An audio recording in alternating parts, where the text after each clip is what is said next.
اعوذ باللہ من الشیطان الرجیم بسم اللہ الرحمن الرحیم۔ سب سے پہلے تو کاکیناڑا کے علماء کرام کا، حضرت مفتی اسد الدین صاحب، مولانا سعد صاحب اور ان کی ٹیم، اور حضرت مولانا عبداللہ نور صاحب، قابل مبارکباد ہے کہ ایک اہم سلگتے ہوئے ایشوز کے اوپر اس اجلاس کا انعقاد کیا ہے، اور اہل کاکیناڑا نے اس پروگرام کو آرگنائز کرنے میں ان حضرات کا مکمل تعاون کیا ہے۔ تمام لوگ مبارکباد کے مستحق ہیں۔ عزیز دوستوں، وقف ترمیمی بل 2024 کے تعلق سے آپ کے سامنے بات آ ہی گئی ہے کہ یہ کتنا خطرناک ہے۔ جتنی خطرناک اس کے اثرات اور نقصانات آپ کے سامنے بتائے گئے ہیں، پیش کیے گئے ہیں، یہ اس سے بھی زیادہ خطرناک ہے جتنا آپ سمجھ رہے ہیں اور ہم لوگ سمجھ رہے ہیں۔ دشمن کا مقصد یہ نہیں ہے کہ آپ کی زمینوں کو چھین لی جائے۔ دشمن کا مقصد یہ نہیں ہے کہ آپ کے مساجد اور مدارس میں صرف تالا لگا دیا جائے۔ ان کا تو پلاننگ 100 سال بعد کا ہے۔ جی ہاں، کیونکہ RSS کی جب بنیاد پڑی تو انہوں نے 100 سالہ منصوبہ بندی کیا کہ 100 سال کے بعد اس ملک کے ہمیں حکومت کرنی ہے، اور آج آپ جو ملک میں حکومت دیکھ رہے ہیں، اس کا ہیڈ کوارٹر دہلی نہیں ہے بلکہ ناگپور میں ہے۔ یہ وہی سے آپریٹ ہو رہا ہے۔ اسی لیے اب 100 سالہ مکمل ہونے کے بعد انہوں نے جو منصوبہ بنایا ہے کہ مسلمانوں کو اگر کمزور کرنا ہے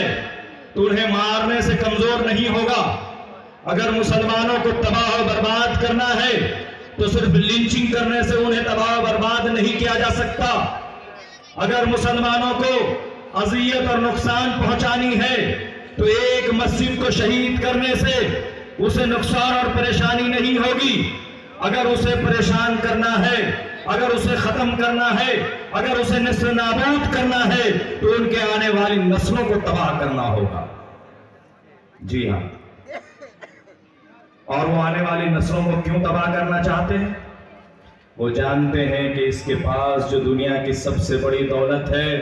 ان کے پاس جو دنیا کی سب سے بڑی طاقت ہے، وہ ایمان کی طاقت ہے، ایمان کی قوت ہے، اور یہ جانتے ہیں اچھی طرح سے کہ ایمان کا جو سرچشمہ ہے، جہاں سے دین کے وہ مجاہد پیدا ہوتے ہیں، جو دینی قلعے ہیں، وہ مدارس اسلامیہ ہے، وہاں سے نکل کر حفاظ کرام، علماء کرام، دانشوران، مفکرین، محدثین نکلتے ہیں، اور گلی محلوں میں جا کر لوگوں کی پیدائش سے لے کر بچوں کی ولادت سے لے کر موت تک کے طریقے بتاتے ہیں۔ ان کے اندر ایمانی تازگی اور قوت پیدا ہوتی ہے، اور یہی اس کی سب سے بڑی دولت ہے۔ اگر اس سرچشمہ کو ہم نے ختم کر دیا، اگر ہم نے مدارس اسلامیہ کو ختم کر دیا تو ان کی آنے والی نسلیں خود بخود تباہ ہو جائے گی۔ ہوگی کہ نہیں ہوگی آپ بتائیں۔ آج آپ دنیا کے اندر مثال دیکھیں، ایک چھوٹا سا ملک بھی نہیں ہے بلکہ ایک ملک کا چھوٹا سا حصہ ہے، جہاں لوگ 1-2 دن نہیں، 1-2 مہینے نہیں، 1 سال سے زیادہ عرصہ ہو گیا ہے بغیر سر و سامانی کے عالم میں، سر کے اوپر چھت نہیں ہے، پیر میں چپل نہیں ہے، تن پہ کپڑے نہیں ہیں، پیٹ میں اناج نہیں ہے، ہسپتال میں دوائیں نہیں ہیں، پورے بستی اور شہر تباہ برباد ہو چکا ہے، کھنڈروں میں تبدیل ہو چکا ہے، کوئی بھی وسائل ان کے پاس نہیں ہے، چاروں طرف سے محاصرہ کیا ہوا ہے، لیکن اس کے باوجود بھی وہ لڑ رہے ہیں، مقابلہ کر رہے ہیں، بچے شہید ہو رہے ہیں، مائیں بہنیں بیوہ ہو رہی ہیں، ماں کی گودیں سنی ہو رہی ہیں، اس کے باوجود بھی وہ دنیا کی سب سے بڑی طاقت، دنیا کے سب سے بڑی سپر پاور سے جس کے سامنے پوری دنیا تھراتی ہے، اس سے لوہا لے رہا ہے، اس سے مقابلہ کر رہا ہے، اس کو ناکو چڑھا چڑھا رہا ہے۔ یہ کون سی طاقت ہے؟ کیا ہے ان کے پاس؟ آپ سے پوچھتا ہوں، بتائیں کیا ہے؟ آپ کے پاس تو وسائل ہیں ماشاءاللہ، آپ کے گھروں، آپ کے سروں کے اوپر تو چھت ہے، سردی سے بچنے کے لیے کپڑے ہیں آپ کے پاس، سارے وسائل آپ کے پاس موجود ہے، لیکن ان مجاہدین پہ قربان جائیے کہ کچھ بھی ان کے پاس نہیں ہے، چہار جانب سے محاصرہ ہے۔ یہ اس وقت زندہ جاگتا ثبوت ہے کہ اگر آپ کے پاس ایمان کی قوت ہے، آپ کا ایمان مضبوط ہے، تو یہ مودی، یوگی امیت شاہ اور یہ بھاٹ پاڑا کا جو آوارہ ایک ہے، جو ہمیشہ بدتمیزیاں کرتا رہتا ہے، جو کہتا ہے کہ ایک پنچر بنانے والا اور ایک پروفیسر کا بھی مانسکتا ایک ہے، میں تو کہتا ہوں کہ تم ہی کہیں پنچر بنانے والے گھر سے نہیں آتے۔ تو اگر آپ یہ چاہتے ہیں کہ اس ملک میں پوری وقار کے ساتھ زندگی گزاری جائے، تو اپنے بچوں کو دینی تعلیم سے آراستہ کریں، اپنے بچوں کو دنیاوی تعلیم سے بھی آراستہ کریں، اور اٹھ کھڑے ہو ان ظالموں کے خلاف میں۔ جب بھی آپ کو آواز لگائی جائے ہمارے اکابرین کے جانب سے، تب آپ کو لبیک کہتے ہوئے سروں کو امڑتا ہوا سیلاب کاکینارا سے لے کر کلکتہ کی سرزمین تک نظر آئے، اور دشمنوں کو یہ پیغام جائے کہ جس طرح سے آپ نے وقت ترمیمی بل کے خلاف 6 کروڑ ای میل بھیج کر جوائنٹ پارلیمنٹری کمیٹی کو یہ بتایا تھا کہ ہمیں یہ غیر دستوری بل منظور نہیں ہے، اسی طرح سے ہمیں فزیکلی طور پر بھی سڑکوں پر اتر کر ان کو بتانا پڑے گا کہ کسی بھی صورت ہم اس بل کو قبول نہیں کر سکتے۔ عزیز دوستو، یہ بہت خطرناک مسئلہ ہے۔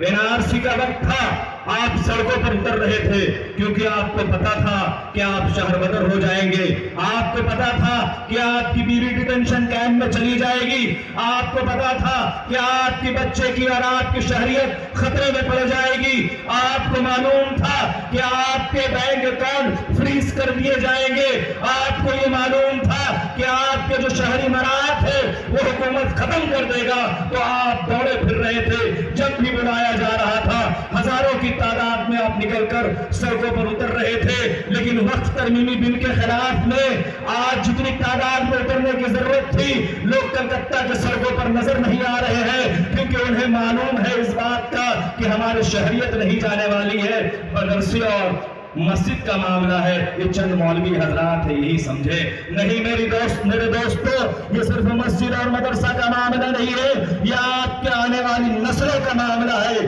اگر آپ کے آنے والی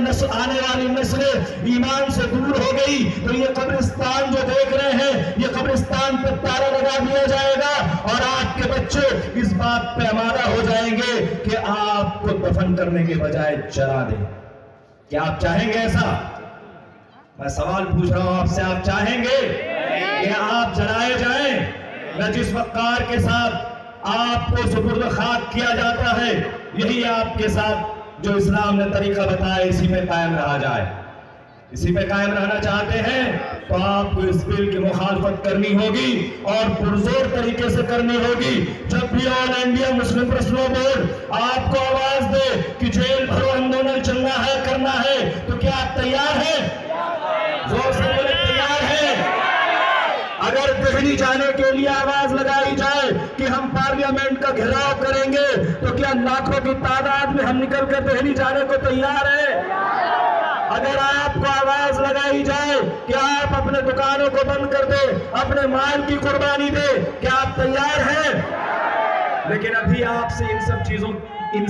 سب چیزیں مانگی نہیں جا رہی ہے، ابھی صرف آپ سے چند منٹ اور چند گھنٹوں کا وقت مانگا جا رہا ہے کہ جب بھی کہیں بھی احتجاجی جلسے ہو تو اپنے دکانوں کو بند کر کے آپ اس جلسے میں شریک ہوں گے بھائی سب لوگ پورے زور سے آواز لگائے ہوں گے انشاءاللہ۔